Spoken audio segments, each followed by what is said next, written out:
Okay, so welcome everybody. We were on a small break for the summer, but now we're back. Okay, so we're up to Parak Test. That's what we're holding. So for anybody here, so do you start anything? Nothing yet. Nothing yet. New? Totally new?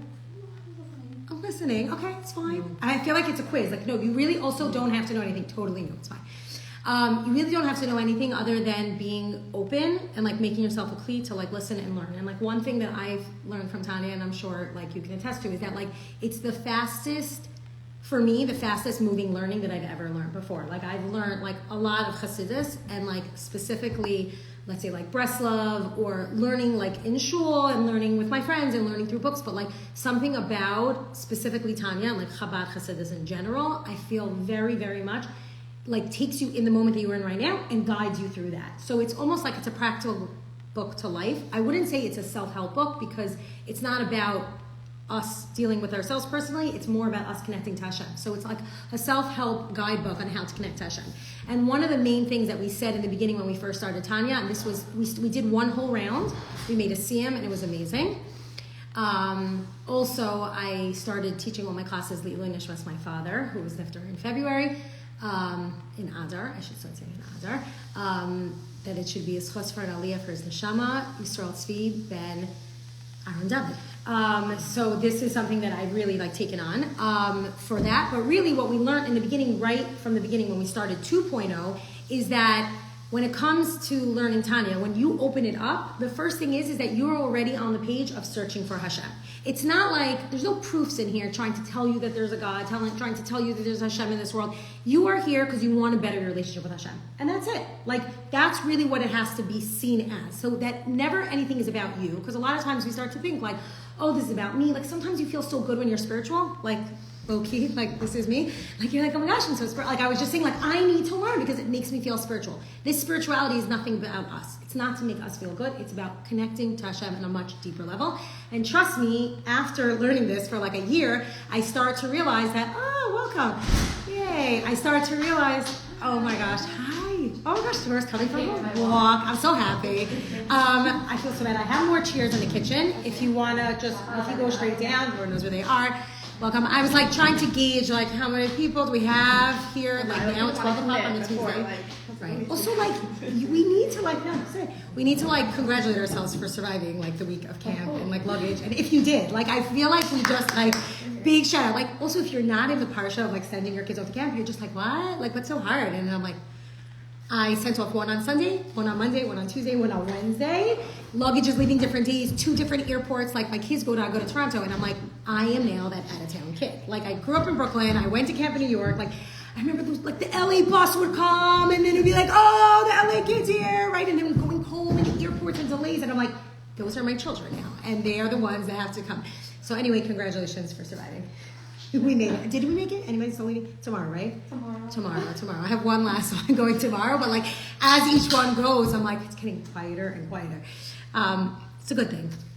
So really what we're saying is that when you come here to Tanya, when you come to learn, it's that you're willing to open up yourself to connect to Hashem. You know who Hashem is, but you want to get to know him better. That's really the idea. So what we did was we did Parak Aleph through Ches. So we did 1 through 8 inside, like in text, in detail. And that's kind of like what we always say, it's the lexicon of Tanya. It's like all the words. It's like the vocabulary words. You need to have vocabulary words. So we'll like do a little bit of Chazara, like 5 minutes. Do you record the previous ones? Yeah, all the classes are recorded. So if you want to catch up, if you want to start again, you could just go back to Tanya 2.0 part 1, and that's really 1 through 8. Put me on double speed, 30 minutes, and it's fine. Like, it's pretty quick. I always listen to my last class right before, because I'm always like, in 1 week, like, what happens? Like, too many things. So really what we did is 1 through 8 is that chunk of words, and this concept that when we came down to this world, we came down with 2 souls.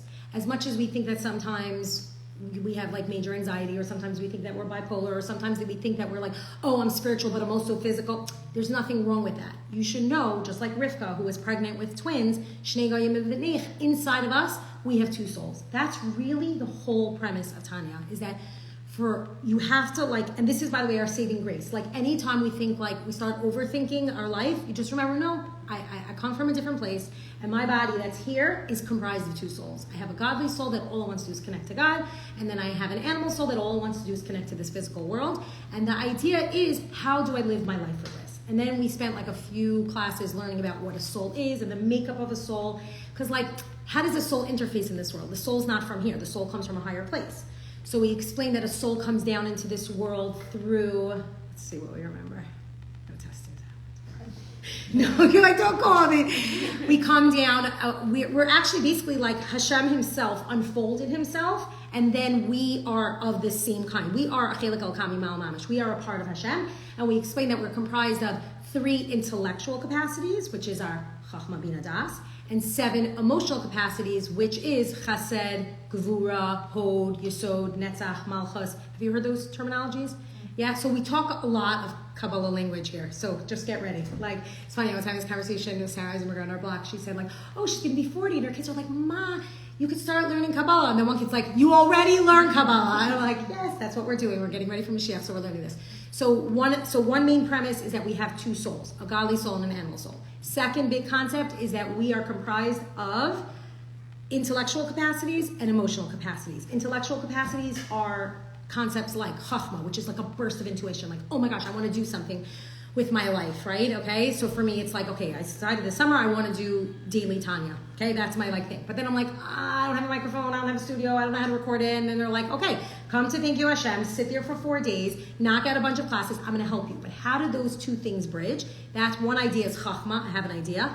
Bina is my daughter, but Bina is also the capacity to develop it, okay? That's mostly usually a feminine trait, okay? Not girls, not women, but feminine trait to be able to do it. Chachma is more masculine. It's this idea, it's a burst. You're in the shower and you're oh my gosh, I should do this. I have a great idea for an app. I have all these ideas. It's that burst of inspiration. It has to go together with Bina, because Bina is what's going to develop it. And what fuses it is Das. Okay, Das is a code word for focus. So we spent a lot of time discussing what Chachma Bina Das is, and that's, by the way, the acronym for Chabad. Okay, and that's why the Alter Rebbe was different than all the other Hasidim. The other Hasidim all went straight to the emotion and then let the emotions go to the intellect. Chabad is different. Chabad starts over here, and then it flows from your head, from your intellect, from making a decision, into your heart. And that stirs the emotions. Welcome, don't worry, we're just doing reviews. And there are chairs here, so you could come and bring it back here. Oh my gosh, I feel like we have a whole Florida contingency here. This is amazing. I see. You guys coming in. Okay, so, and if you're more comfortable and you want to bring your chair here also, you can bring your chair here, just get comfortable. Okay, so we have 2 souls. What do we have? We do homework here. We do chazara. We have a godly soul and we have an animal soul. The godly soul just wants to go up, right? Animal soul just wants to reside here and invest in this physical world, okay? What do we realize is, by the way, you'll learn it if you do the review, you'll learn that really the animal soul comes first and then the godly soul comes later, and it integrates about bar and bat mitzvah age. It starts out when they're young, but as you get older, and by the way, this helps you understand teenagers, even though Tanya is not a parenting book, but I kind of use it as it's when you have all ages, and then you want to try to figure out your kids and you wonder why teenagers are so crazy. It's because they're learning to integrate their animal soul, which is very selfish and just wants food and to eat and to drive me to Morton's. Well, that's what it is right now, or Toddy's, or whatever it is. That's a very physical thing. But as they get older, they start to integrate a godly soul that just wants to do things for Hashem and also is all about nullifying itself for Hashem. Then we have these capacities. They're intellectual and emotional. And Chabad is different than all the other Chassidim, I don't even know the right word, because it goes by intellect over emotion. What else did we talk about? Then we also spoke about the big concept of klipas, which we'll still talk about. But klipa is, what's the English word for a klipa? Anybody know? A peel, a husk, right? When you peel off corn, right? That's a klipa. It's a layer. An orange has a klipa. Some fruit have thicker klipas. Welcome. I'm so happy you're here. Now I feel like I'm back in Orlando, no? It was such good times there. It's so crazy because on Shavuos, I met Sarah and she's like, Faigy, can we just do classes every Yom Tov? And I'm like, I know, it enhances our Yom Tov. I know. When we were in Orlando for Pesach, we were there for 2 weeks. I checked in. I was like, we're gonna do class. Selfishly. I was like, Paloma, you're gonna host it in your house and we're doing class. Okay, so then klipa. So klipa is this idea that everything really comes down into this world with a klipa, and we have to uncover it. So silly examples is like by removing the outside layer to get to the inside. It's like I give this example all the time. I'm always looking at my tablecloth or my house or whatever. You could say that it's just bricks, but then you're like, but this house that I built, I'm using it as a base Hashem, for Hashem, I can uplift it. Your easier things are like menorahs, like, oh, it's silver, but then I light it for Hanukkah, then I uplift it to Hashem. Harder things are difficult personality traits that you have that you know that you need to break through. So everything in this world comes down with a klipa. We have to peel it. There are 3 klipas that we are not supposed to touch. Those are like irredeemable klipas, and that's like not kosher, and those are like relationships that you're not allowed to have. But those are very clearly defined. Don't touch it. Like shellfish, you don't need to go there. You don't have to peel off the klipa of shellfish because Hashem just tells us that it's not for us. But other foods, Hashem says there is a klipa, make a bracha on it, make a blessing on it, and then it uplifts it. So we spoke in length about klipas, and then we spoke about the different ideas of the animal soul and the godly soul, and now we're going to start. That was like I learned it from Shay's Tab, so he always refers to it as a lexicon. That's the vocabulary words, that's the lexicon of Tanya, and now starting Parak Test really goes into it a little bit more in depth. So I'm going to read a little inside, and then we'll learn it, but questions, also like some of you are new, so don't be shy. Like if you listen to the old classes, it's like sometimes we have like full on arguments, so it doesn't have to just be me talking, even though I could talk for 2 hours, but we want that. Okay, so that was our intro. Okay, so now we're going to talk about Parak Test, which is all about the war inside of you and where these 2 souls reside. Okay, so we have 2 souls. Okay, think about it like, and the best example that we gave the first time around was like about a car. There's one car. Your household has one car. You have many drivers in the house, but you only have one car. So I have this now because now I'm working my way up to 2 drivers, and my daughter, when she was off of school since May, I think, like high school, they just end school like a month before actual school's supposed to be over, and every day she's like, can I have the car, can I have the car, can I have the car? And I'm like, no, I'm going to work, like I need the car. And like, then this idea where I was like, okay, fine, so I'll go with my friend to work, you could have the car. But there was always this thing about who's going to get to the car first. There's 2 people that need that car, who's going to get to the car first? That's kind of what we're going to discuss in this parak, is that you have one body, but you have 2 souls that are trying, she's back. Don't be sorry. There's another chair over here, don't worry. It's always like when people walk in, you're like, you have no idea like what was 5 minutes before in their life. Like it's always like there's a whole lot, we're living so many lives and we're running, and then you just come in here and like you could just be calm and like it's good. Do you mind if my back is to you? No? Okay, well I'm gonna have you answer some questions because it's been a while. So it's going to be who's going to get to the body first. Is it the animal soul or the godly soul? And the way that the Baal Tanya does it, it's so beautiful. He gives a whole metaphor, and we'll explain the metaphor. But before we get to that, let's try to understand where these 2 souls live. Okay, so we have an animal soul and we have a godly soul. And you have different parts of your body. Where would your godly soul reside? Pick a place in your body. Like in a physical place. It's not really physical, by the way. Right, so one second. Why'd you say your heart? That's, by the way, my first thing. What do you mean? It's your neshama. Your neshama is here. But in Tanya 2.0, I think it's like class 3, we talk about the actual place of where it is, but where does it reside? The animal soul is in the blood, right? The animal soul resides in your blood. Okay, think about it. It's red, it's animalistic, it's oxygen charged, especially when it's red, it's like floating around your body. That's your animal soul, that's your lust, that's your drive to want to do things. Where does your godly soul reside? In your head, in your brain, right? It's your intellect. So many times we don't like to make logical decisions because we just want to do things by how we feel. But no, in Tanya we learn that everything has to really start over here. So your godly soul resides in your brain, and your animal soul resides in your heart, and particularly in the blood. Okay, so we'll read it inside. We'll see what it says. So he says, previously we were talking about these 2 souls, and the way that these 2 souls can shine in this world is through what we call in Hebrew levushim, which are garments. Your soul's invisible. Like it's floating around. I don't know where it is. I don't even know if I can catch it. I don't know when the soul comes down to the world. There's no stork that brings your soul. Where does your soul come into you? What is the soul? The way for a soul to manifest, we spoke about this earlier also, is levushim, is garments. So anybody remember the garments? The 3 garments? Thought, speech, and action. There we go. So through your thoughts, through your speech, and through your actions, your soul can actually come alive. We gave like the mashal of paper dolls. That like you put those paper dolls on. It's literal clothing, but through the things that I say, and through the things that I act out, like mitzvos, like actual things, that's how my soul can come into this world. The soul can't come into this world. It doesn't have clothing. So Hashem gives it clothing. And through the thought, speech, and action, that's how it comes in. Okay, so that's what we were talking about before. And now let's see where it is. So it says, V'hinei makom mishkan hanefesh habahamis, shemiklipas noga, b'chol ish Yisrael hu bali. That the animal soul, okay, which comes from klipas noga. What was klipas noga? A shiny, right? So, like, what does that mean, a shiny soul? It's like transparent. It's like a grape, right? An orange, you can't see what's inside unless you peel off the klipa. The grapes, you can. Grapes, you can. You can see what it is. So your animal soul comes, your soul comes down with a klipa, with a covering, but you're able to tell where it's from. If you hold a grape up to the light, you see the seed, and that seed, you're like, oh, it doesn't just come from Trader Joe's. This comes from Hashem.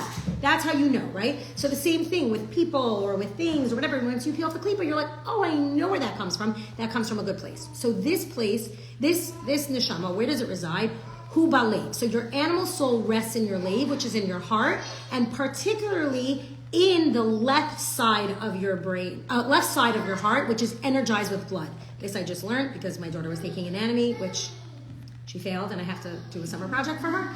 The principal's like, do you want to redo science in 12th grade? Do you want to do like a research project? Or do you want to be more creative and take 26 pages in every letter of the alphabet, do something we learned? I'm like, we'll go with option 3, and I'll do that, okay? Don't worry. So that's my summer homework. But now I know that the blood that is oxygenated, that is filled with oxygen, there's oxygen. Okay, so any doctors, PAs here? Yeah, okay, PA, right? So how does it work with the blood of your heart? Blood it comes with oxygen, comes into your heart, and then it leaves the body and goes where it is, and then it comes back through the other side where it needs oxygen, okay? So the blood is kind of like just like, I always think of it as like the lazy river, like in a water park. Like it goes around, makes all the stops that it needs to, and then when it comes back into the heart, it's empty of oxygen, needs more oxygen, and then it can fill and goes around. So where does this come from? Where does the animal soul live? Like where's its favorite place? Like does he go to the Hamptons in the summer? No, he goes into the left chamber that's filled and energized with blood. And it says, Uchsiv ki dam hu hanefesh, that blood is the soul, and that's where all your taivos come from. And we tend to think that like taiva is a bad thing. Like, oh, I have taiva to do this, right? Like, I have this like running joke with my friend. We're like, what is your thing? Like, if you weren't Jewish, like, what would be your thing? Like, you know? So like, one of my friends is like, it's like just a baseball cap. Like, that's what it would be. I'm like, that's what it would be? Like, you know? But so what's a taiva? A taiva is actually all the desires, and it says, v'chol ha-taivos, clearly someone needs to start camp. The desires, pride, and anger that come from your heart, okay? So the animal soul is pumping from your heart, okay? It's coming from a place that's filled with lust. Literally, it's like blood. It's not really, by the way, a physical location of the heart. You have to understand that. Like so many times, like we like to make associations. It's not a physical place, but it's that idea where it has the most leverage. Your animal soul has the most leverage over your heart. It's true. Like when you feel something here, that's coming from a call, like a phone call from your animal soul. And then the animal soul just travels through the body through blood. And now that we know that the other side is from the brain, where does that flow? Going back to like real science, and this is where science is so cool. I didn't have Mrs. Spilkey, but anybody who did like knows that like this is what she teaches. If the brain is going to travel, how does the brain travel? Through the nervous system. So your godly soul travels through the nervous system. Like this is like science, like holy science, right?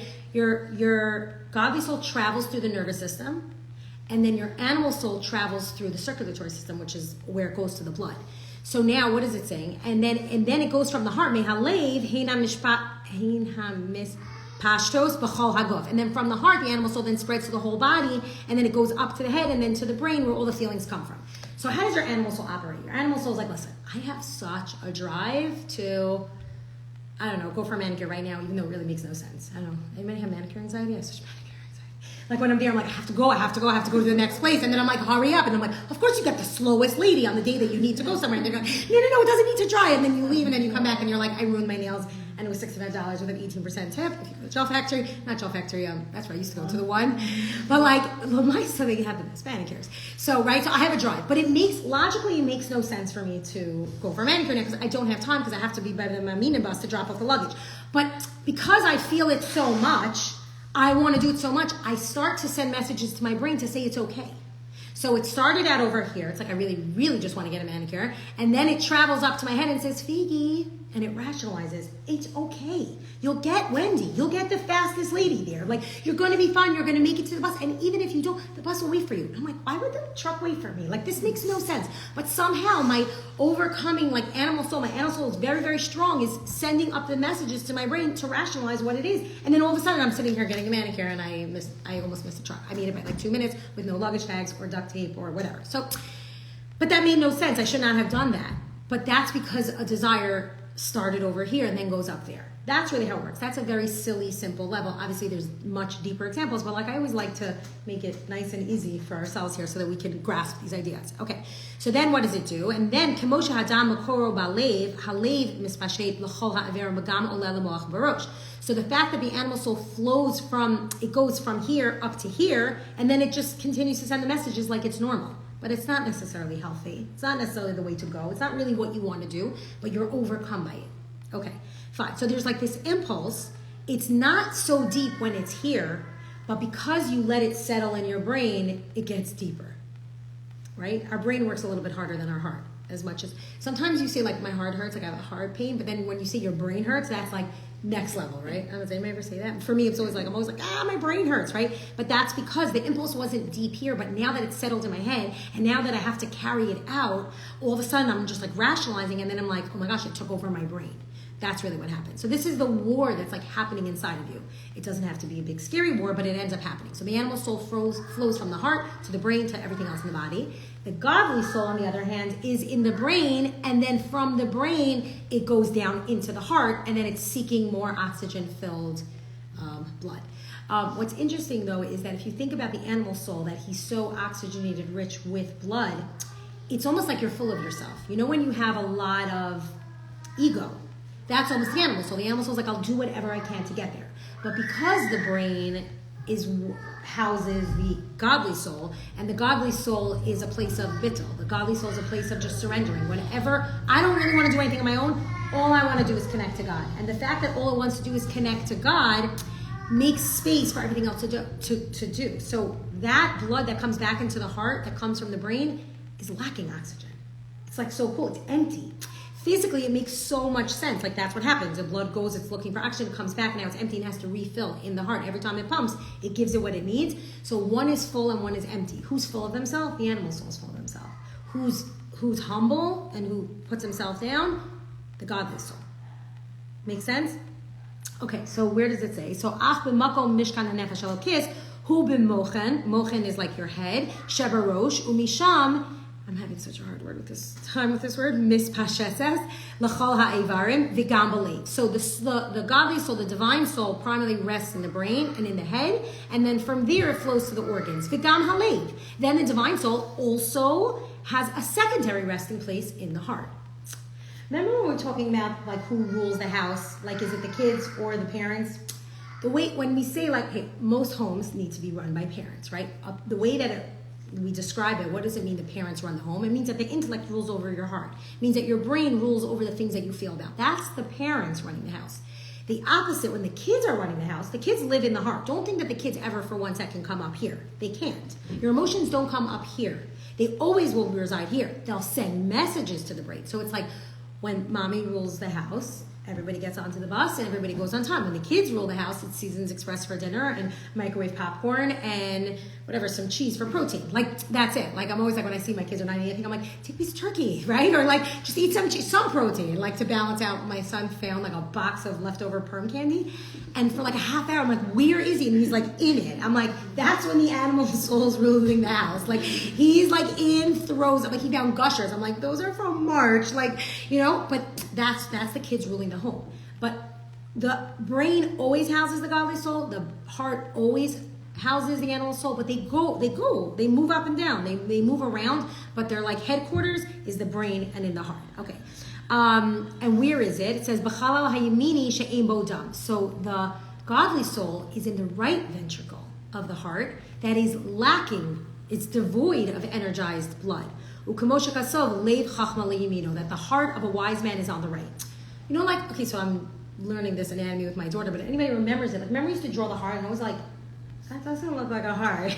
Like, it looks more like a fist with like a ventricle on top and this, whatever, and I just remember aorta, and like that's a big one, right?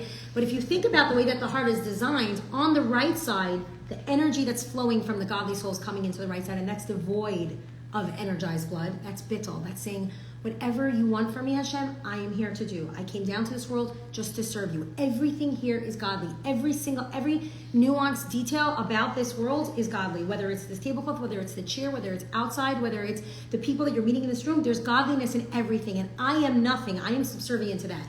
The animal soul is saying the total opposite. It's so full of itself. It has tons of oxygen. It's coming to the left side where it has everything. The right side is the devoid of that, where the godly soul wants to live. It wants to live in a place of bittul. It wants to be in a place of where it's nothing, only to have to return to God. So I just love it when like science and like Torah, like it's cool. Okay, Vihi avas Hashem ki rishpei halaheves shelaheves umis halaheves v'leid maskilim. That the what Tanya goes on to now is start saying like almost like a dream sequence. Like what's the dream of the godly soul? If the godly soul had everything going the way that he wanted, what would that look like? Full control. He would have full control. He would be the first one up. He's got the keys to the car. He's like, I got this. I'm out. What does it want to do? It just wants to convert everything that it sees into godliness, into Hashem. So it's almost like it's like a flaming fire. So I always like started lighting a fire because I'm like, we have souls here, right? Like a flaming fire flares up to your discerning heart. And then when you use your brain to analyze with Bina, and then you come to recognize with Das, that those ideas arouse love for God. So this is actually, by the way, the first meditation that we need in Tanya. Tanya has a lot of meditations, which is, I think, like my favorite part of Tanya. I'm realizing, I mean, I like a lot of Tanya, but like the meditations are so cool because like it's such a good practice, something that I've not necessarily done before, and then all of a sudden at like 38 I'm like, oh, I love to meditate. My husband's like, no, you just want quiet. I'm like, I'll hide in the bathroom, and that's like hard because like my fingers like come in, but then I'm like, if you go to my porch, I'm like, I am meditating. He's like, this is like a code word for like when I used to be at a book club, and he'd be like, you can't, like I don't see you when you're in your book. I'm like, well, now you don't see me because I'm meditating. But the meditation part is so deep, and this is actually the first kind of meditation practice that we're learning, is that examples of these meditations is basically saying like, what does the godly soul want? The godly soul just wants to fill this whole world. It just wants everything to be godliness. So it's saying like how far your life is from God and how close you want to be, and how like the malachim are so great and they just describe Hashem, and how in its source the world is really absorbed by Hashem. These are very, very deep concepts. We'll get to it like much later in like the number in like the 40s and those prakim. But basically what we need to know is that all the godly soul wants to do is think about Hashem all day. It wants to be in a constant state of meditation, 24/7. It doesn't want to have to eat. It doesn't want to have to drink. And by the way, sometimes like it's not so healthy. Like I have this, like one of my sons, like he would be learning in my basement the entire night. Like if I would not come downstairs and tell him like, you know, it's time to go to bed, like I have to wake you up for shacharis, and I really don't like waking you up for shacharis when it's hard for you, so you need to, it's like, that's like a godly soul that draws somebody to learning, and that they almost are oblivious to the whole world. I only have one child like that. I don't know, maybe you have other children like that, or just a kid who's like naturally in tune to like looking for the good in everything. There's always that kvetcher, always like, it's so hot, are we there yet? And then there's always like the kid that's like in the car and it's like looking, and it's like, what state are we up to? We drove to Florida once. Okay, I'll never do it again. It was 6 years ago and I'm still scarred. But like, there's like this feeling of like almost like just recognizing that Hashem is in everything. And that is really what the godly soul wants to do. All it wants to do, it just wants to rejoice in the heart and the glory of Hashem, the splendor of His majesty. It's like all the Nefesh Elokis wants to do is like anything else that's here is getting in my way. Food is getting in my way. Taivas are getting in my way. Don't let anything else get in the way of me being able to connect to Hashem. That's all it wants to do. And that's why it wants to take over. And the way, by the way, to let the animal soul, the godly soul get into the car first is, by the way, just by the way that you wake up. And this is like, I'm always like, Tanya is like all philosophical, and then all of a sudden it's like, how's it practical? I wake up in the morning, I open my eyes, I don't look at my Facebook memories. I don't know, that's like the first thing that I do when I'm on my phone, because I stopped posting on Facebook, but like, all of a sudden I'm like, oh, it's so cute. Like, what was I posting there, you know? That would be my first thing to do. Or look at the news, or follow what's happening in politics. Like, the first thing that you do when you wake up is to say, okay, 1 second, stop. I have a morning playlist, which I'll send to you, but it's stop, it's Moda'ani. Why? What is Moda'ani coming to tell us? That Thank you, Hashem, for bringing me back. Oh, there's Hashem in this world. Oh, Hashem put me back in this world. It wasn't my alarm clock. It wasn't my vibrating alarm clock. It wasn't my baby. It wasn't all those other things that woke me up. No, Hashem woke me up, gave me back this neshama. Now you put your nefesh elokis in the driver's seat by that. So that's just like a teeny taste of the meditations. We're going to get to it much later. But for now, this one meditation, all it wants to do is fill everything with Hashem. That's like the dream sequence of the animal soul, of the godly soul. You know when you're like watching a movie, then movie, and you're like, oh my God, the whole thing was a dream? I don't know. I remember like as a kid, I was like, oh, that's so silly, right? That's really what it is. It's just a dream. And all it's dreaming about is connecting to Hashem. So, kasher einei hachacham asher barosho b'moach b'chachma solvina, that the eyes of the wise man that are in the head, using its mental powers, using its chachma and bina to gaze at Hashem, which is unfathomable, endless, and limitless. All it wants to do is fill our thoughts, our mind. Everything is from Hashem. Flowers are from Hashem. Traffic is from Hashem. Parking tickets are from Hashem. Everything is from Hashem. Don't you see this? How could you not see? That's really what it's believing in and thinking all day. And then it says, "V'chein sha'ar hamidos kedosho shabalev hein b'chachma bina v'das shabamoch," and that all the other holy emotions of the heart also originate from chachma, bina, and das. Basically, that when the godly soul gets its way, all it's going to do is create this emotion that's love. Love. The godly soul, all it's looking for is love. It just wants to be in love with Hashem. So we said that your intellect gives birth to your emotions, but gives birth really, like it gives birth to it. It's not like a byproduct of it. It's actually your intellect creates your emotions. So by you thinking and meditating in the place of your godly soul, what ends up happening is that the emotion that it creates, that it gives birth to, is love. So knowing that when you wake up in the morning and you say Moda'ani and you fill your mind with Hashem, you've now created an emotion called love. There are other emotions. What's the other like big emotion besides love? Yira, fear, right? Fear comes from other things. But when you think about Hashem and when you stay in that constant state of Hashem, you are in a state of love. So that's what it creates. It creates love. It really creates love to Hashem. It takes time. It's a practice. Like, I make it sound like it's so easy, and trust me, I'm working on this every single minute. But like, really, just from like testimonies of like people who've been listening and learning are like, oh my gosh, like all of a sudden I just think about Hashem. And I'm like, I don't know. Sometimes there were days that go by that I don't think about Hashem. Whatever, I think about my schedule and I tell everybody how busy I am because that's what I do. And then you just feel busier when you're busy. And then all of a sudden it's like I go to bed at night and I'm like, I feel so accomplished. Did I even think about Hashem that day? No. But when you let your godly soul come into the front seat, then here he is. He's here to stay.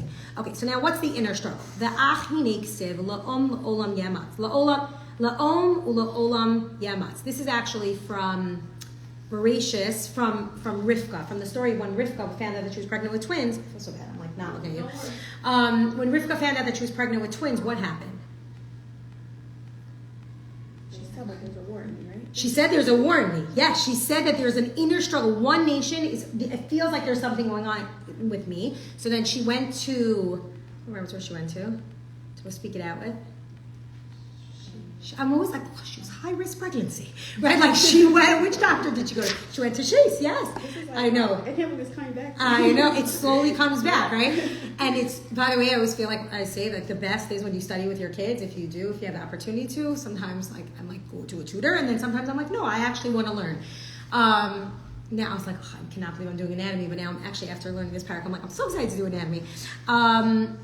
But when she found out she was pregnant, so she went to Chase. She goes to Chase and she's like, I don't know what to do. I feel these two things inside of me. I walk past the base medrash and I feel kicking. And then I walk past a house of Elazar and I feel kicking. I don't know what it is. So he's like, easy. Shnei goyim b'vitnech. You have two nations inside of you. And then he says, Ula'om mil'om yamatz, that one nation shall overpower the other nation. So when she finds out that she has twins in her womb, she finds out, and by the way, these two nations can be likened to your nefesh elokis and your nefesh abahamis. It can be. You have a godly soul and you have an animalistic soul.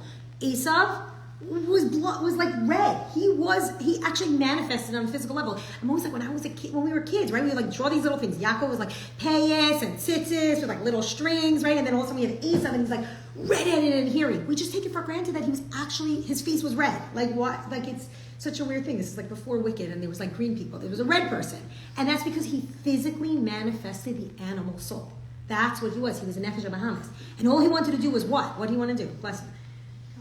Kill and hunt, right? He was a hunter, right? And Yaakov Ishtam Yoshev Elohim. Yaakov was that animal soul that was just like, fill me. He was an Ishtam. All he wanted to do was learn, right? And all Esav wanted to do was hunt. So if we go back to our kindergarten little like popsicle sticks, like Yaakov has a sefer and he's like in a tent, and Esav has a bow and arrow, right? Like he's out there and he's killing, and he has a sword, right? That's exactly what she's describing. But here it said, she's clearly said that one will always rule over the other. So this is the like metaphor that we have. This is the metaphor, the mashal that about Tanya gives. He says, Ki haguf nikra ir katana, that the body is like a small city. Okay, a small little city, like one of the 5 towns, right? That's really what it is, okay? It's just one of it. And when I was a kid, and like I grew up in Brooklyn, I did not know what the 5 towns was. I was like, it felt like it was so big. And then I'm like, would you drive down the block in your Cedarhurst? And then you drive down the block, like coming from Brooklyn, it's like boroughs or like these huge things. I'm like, the whole 5 towns is not even the size of Brooklyn. So it's a small city, okay? That just like 2 kings will fight over a city, each one desires to conquer and rule over the other one. The body is the small city. Every single morning, we wake up and there's a battle. There's an actual battlefield that's happening. And sometimes you feel it. Like when you wake up and you're like uneasy and you're like, okay, who's going to sit in the front seat? Who's going to get in the car? Who's going to drive? Every single day, one king wants full control over your city, and then the other one is fighting it. And even if you get through the first hour of the morning, which, by the way, sometimes can feel like an entire day, you get through that and you survive, don't think that at the second hour they're not going to continue fighting. There's going to be a constant battle that happens all the time. These 2 kings, 1 city, 1 body, and the population is 1. It's just you. It's just you, and it's literally attacking inside of you. So it's 2 people who are, let's say, running for mayor, right? Or running, and they just want full control, and that's how it's going to be. And what happens? So too, these 2 souls, and the divine and the energizing animal soul from Klippa, fight over to control the body and all its limbs. It like specifically says it doesn't want to just have your head, it doesn't want to just have your brain, it wants to have all your limbs. And like, if you take that one step further, what does that mean? Like it wants total control, but like that means in every single action, in every single part of your body, and every single thing that you do, whether it's sticking your hand in to be responsible and put a quarter in the meter, which I never do, or like sticking your hand in and giving tzedakah, all those body parts, everything comes back to it. Like when you learn science and you learn the central nervous system, everything has to originate here and then it sends messages. Like one of the hardest things with my father was that he had Parkinson's, and like my father was able to diagnose himself because he knew he was one of the smartest people I know, but like he wasn't able to send messages to the places that he needs to. And he's like, I know that I need to move my hand here, but I don't have control over it anymore. And it was like such a sad thing to watch. And then I realized that when the animal soul, or when the godly soul takes control over you, it wants full control. It wants every single act that you do, whether it's lifting your child and giving them a hug, it wants to come from a place of not an animal soul, but from a godly soul, that you are a child of Hashem. You also have Hashem inside of you. I want to give you a hug. Using your limbs and your body parts means that you're giving more control to either soul, right? Whatever. We don't have like hitting now. I feel like it's like we're over that era of life, but like that would be coming from anger, as opposed to a hug which would come from love. So the godly and the animal soul, they don't just want to live in your brain and like Airbnb in your heart. No, it wants to be everywhere. It wants to take over everything. The limbs then become subservient to it. And then when you find yourself in a giving mood, my daughter just texted me that she left her lunch on the plane. I'm like, as this is coming in, and I'm like, she's like, yeah, we're here till 4. I'm like, that's fine. I gave you lots of cash. Go buy it. Whatever you need. Okay, so the animal soul and the godly soul, they wants to dominate either. Okay, so the divine soul, it says, that all the clothing and all the interfaces, all the thought, speech, and action should be of godly soul. And that no other thought should come in. Zar is like a stranger. Comes, by the way, from Avodah Zara, like a strange god. So like that no other force should come in when you make these decisions. And everything, your chachma, your bina, your chesed, your gevura, everything should be for Hashem. Okay? That's really what. I always find this, like in Tanya, and this is like one of my favorite things, is that it always spends a lot more time on the positive than on the negative. So there's like 4 paragraphs I'm talking about how the godly soul wants to take over your body, and then there's 1 line about like, and the animal soul wants the opposite. Like, and it's so cool because we always learn that like when it comes to relationships, like every 4 positive interactions could have 1 negative or whatever, or every 10 positives could have 1. We stressed so much. There were 3 prakim describing in detail what the nefesh kiss is, and then there's 1 parak discussing the animal soul, because we don't want to stress so much on the negative, even though we'll find out that it's not negative and it's a good thing. But the other side wants to take full control. Basically, that's how it says. So how do we get to the darker side? It's like almost like our dark side. I would say our red side. I don't want to say dark side. It's like our red side. It's our other side. Now, why is an animal soul important? It gets things done to survive. It's literally because, by the way, the godly soul would cease to exist. He's like, I don't need a body. I don't want to be here. Those are malachim, right? But that is that drive to survive, to like fight for a parking spot, like to stand up for your kid when they need someone to stand up. Those drives and like literally even physical eating comes from the animal soul. Think about a baby. When a baby's first born, it only has its animal soul. All it wants to do is feed me, change me, give me a bottle, put me to sleep, wake me up, take me for a walk, all that stuff. That's all very animalistic, but that's what allows us to survive. So when the Baal Tanya talks about it, he actually says it's litova. That part of your neshama it's also for good. It's all for good because it's your drive to be able to live. That's really very important. So and this is also like another like Hasidic concept, the way that it explains it says, I can tackle the negative indirectly by focusing on the positive. So the more we focus on the positive, the less we have to worry about fighting our animal soul and fighting our dark side. And by the way, that's so true. And like Rabbi Yossi always says this, like for our generation, like as much as we want to be like the voice of like fighting for the anti-Semitism out there and like, you know, going on to college campuses and going on to missions, like all the missions, everything we're doing, we're fighting it. In a way, all of that dark side, all of that evil, all of Hamas, like can actually be fought with our own positive intentions and positive things that we do. Positivity can outweigh the darkness. Like we don't have to actually fight it. We can just jump over it. We can pretend it's not there. We can look past it. Like we spent a lot of time on Pesach talking about like envisioning that like we're already out of it. So this idea that if my divine soul will really generate enough love for Hashem, it's going to overflow into the other side of my body. It's going to overflow and take over the animal soul. So all you have to do is fill your cup up a lot with a lot of positivity, not toxic positivity, but a lot of healthy, real positivity, and then it just flows and then it comes out there. So it's a very cool way of like fighting the Yetzer Hara. Instead of fighting the Yetzer Hara like with fists, like really actually fighting him, you could just go over. We could go a river, and we could also like just see the good in everyone and everything, and that will overflow to all the parts of our body. And what's that ahava called? And this I also love from Tanya is that there's not just like one level of love. It says like ahava rabba, chiba yisera, madregos ava aza, kirish pe'ish. Like the way that it describes the love that we have for Hashem is so blissful. It's like you're basically like high on Hashem. Like, you know, there's like that thing, that video my kids was watching, you're high on the Bayrei Olam. Like, that's literally what it is. And like, you see these people and you're like, what are you taking? Like, what are you drinking? When my husband was first learning Chassidus, I was like, you're crazy. I'm like, what is this? I'm like, we are struggling. Like, we were moving. My husband was switching jobs. My baby was sick. And I'm like, you can't be happy now. And then I realized that no, it's such a silly thing. It's a shift that you can make in your brain. And then once you start to love Hashem, it's this blissful high that you get from learning it. It really is. So that delight is called Ahava Rabbah. V'hine kreis b'kasav Ava b'tanugim. Like when we sing on Shabbos, like tanugim, right? Basar v'dagim, chol tanug, all those things. But it's aneg al Hashem, that we will actually take pleasure in Hashem. So you take all that lust and all the mundane and all the things from the animal soul and you convert it. You put it into this like little like Tanya machine, it converts it and it makes it positive, and then it like flows to the rest of the side of your body. And it's Me'ein Olam Haba. Those are all Shabbos songs, right? Me'ein Olam Haba. It's a taste of the world to come when we get to that. Okay. Then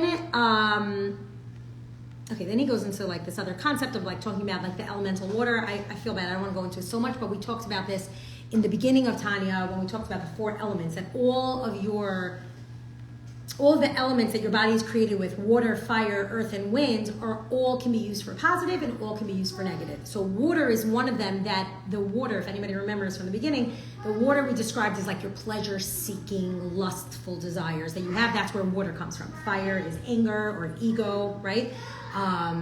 Wind was like frivolity, like just being like being the class clown, right? Or also, by the way, and using that for the positive is simcha. Using your anger for the good is using a drive to survive, right? So everything can be used for good, but ahava, love, really comes from water. So the more that you convert everything for your animal soul, the more you let the godly soul drive your car. Like if you gave him for the whole day, if you gave him the car for the whole day, everything will be about that pleasure sinking, and it comes from the water that's in your heart. It says, "U'b'chinas hamayim." It's from the element of water. And then with water, when you water plants, I just got into gardening. Bless you, I'm in like my DIY era. I'm not sure what happens to me. I'm painting my house and I'm gardening and I'm like, shoot, I'm going to ruin my manicure.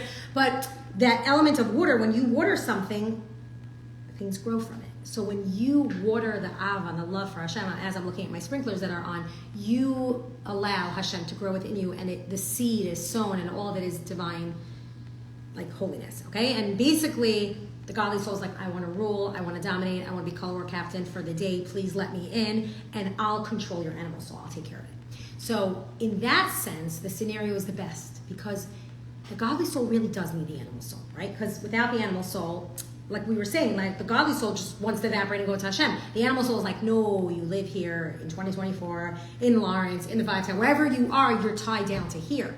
But if I can take that thing that I tie down to here, let's say a lot of times we give the example of a horse. The animal soul is a horse. And if the horse just goes by itself, I don't know, I've never been horseback riding. When I was a kid, my father was like, girls don't go horseback riding. I'm like, all my friends are.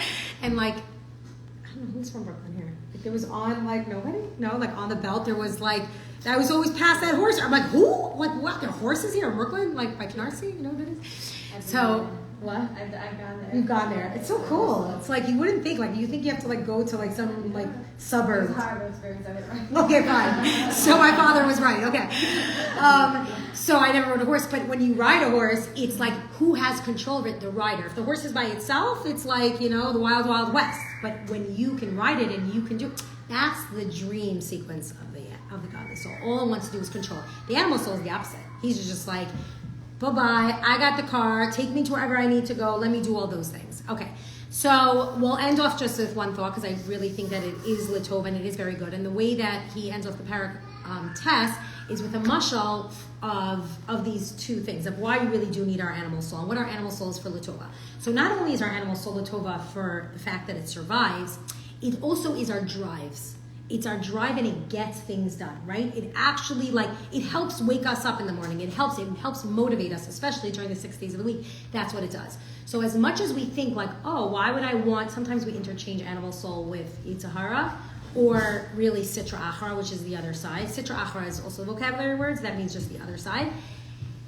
What happens here is, if when we realize that it's for the good, it actually helps us. So the mashal that he ends off with in Parak Tes is of a king. There's always a king, and he has a prince who is waiting to be the next king, and the king just really wants to see that his son is really fit for the job, and that he has strength of character, and that he's strong, and he's motivated, and he won't be, you know, like misguided by other people. So what he does is, and I guess this is not really like so applicable to like 2024, but back in the days of Tanya, this made sense. He hired like a zona, like a prostitute.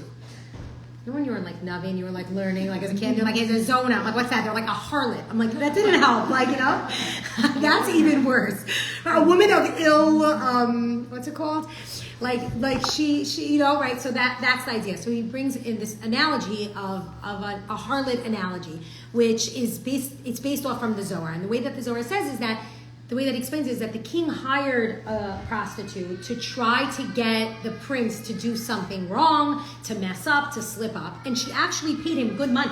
And she said, go do your job. Not only was she a prostitute, she was like the best prostitute of all prostitutes. She was like the greatest one. And she's like, I want to use you to tempt my son, and I want to see that my son's not going to do it. And that he'll prove that he's ready to be king. In that situation, trust me, the harlot, she doesn't want to do this. She's like, oh my gosh, like, but the king paid me good money and I have to do my job, so I'm going to do it. But bottom line, I don't want the prince to mess up. I want the prince to become king, and then maybe I'll like leave my day job and I'll marry him, like, or something like that, you know? Like, she didn't want him to mess up, but she's there as a force to get him fired up, to show that he can control. By the way, who in Tanakh had a similar situation? And then when he overcame it, he became the person who he was. Yosef HaTzadik. Why do we refer to Yosef as Yosef HaTzadik? That was also another bizarre story when we were kids. We were like, Eshes Potiphar wanted to marry Yosef. No, like, she didn't just want to marry him, right? Like, I feel like we have to make like a series of like stories we've never really dealt with in school. But it's because you learned it on one level, and that's okay. But as you get older, you start to learn, like, what was he? He was Kovish's Yitzro. He was able to control himself. That's where he got the name Tzaddik. Yosef wasn't always a Tzaddik. He became Tzaddik when he overcame this. So too, Hashem says, listen, I know you're a godly soul. I know you're meant to be king. You're going to be the best prince in the entire world. But I need to test you because I want to see how great your character is. So the animal soul is here, Latova, really for our good. And by the way, like, all those little memes that are derived from this are like, your struggles make you the greatest person that you are, right? Like, sometimes I laugh at them and I look at them and I'm like, no. But really, they're so deep when you internalize that Hashem wouldn't give you these struggles if you couldn't handle it. You have the capacity to handle it. And the stronger your Yetzer Hara is, the stronger your drives are leaning towards the animal soul, the greater capacity you have for greatness. There are some people who are just mediocre. Just coasters, right? And then you're like, I'm so jealous of them. But why? Because if they have things that are simple and easy and you struggle, you should embrace that struggle. You should say, wow, the king thinks so greatly of me. I am going to become the prince of this town. I know that I can do it. And who's the example? Because the harlot is so strong. The prostitute is so... The outside, the animal soul is so strong. So we should never... And this is where Hasidus takes everything and just like spins it on its head. It's like, you thought it was bad? No. Not only is it good, it's very good. It's really Latova because it's going to get you to drive to do more. So if you have this drive for negativity, don't think like, oh, that's a bad kid, or I'm a bad person, or whatever. We'll talk about guilt and all that other stuff later on in many other chapters that you should never have guilt. But here we're learning straight up is that you have two parts to you. Who's going to get to the car in the morning the first? You both have sets of keys, by the way. Do you guys lose this all the time? Like, my husband will go to work with both sets of keys and then leave me the car, and I'm like, I'm so happy you left me the car, but you took the keys, right? That's always felt like I'll stick my, and then, or my husband will be like, do you have the keys? And I stick my hands in my bag, and I'm like, like, sorry about that. But there is one car, two sets of keys. Who's getting the car first? Always wake up in the morning, put the godly soul in the car first. Your godly soul is devoid of that pump blood. Your godly soul is bittul. Your godly soul just wants to do everything that Hashem wants you to do. Your animal soul is the total opposite. It's like, let me rule over this body. Let me control every single limb, even your toes. Like, everything that you're doing, I'm going to control it. So we have to battle it out. And the problem is that we don't want one without the other, because without a body, we would cease to exist. And we need it. And don't think that your animal soul is a bad thing. It's actually here for the good. Okay, I'm going to try to be good and end on time, but I will always leave room for questions. So if anybody has thoughts or questions. No? Okay, I'll end the live. Hold on one second. Thank you all for joining.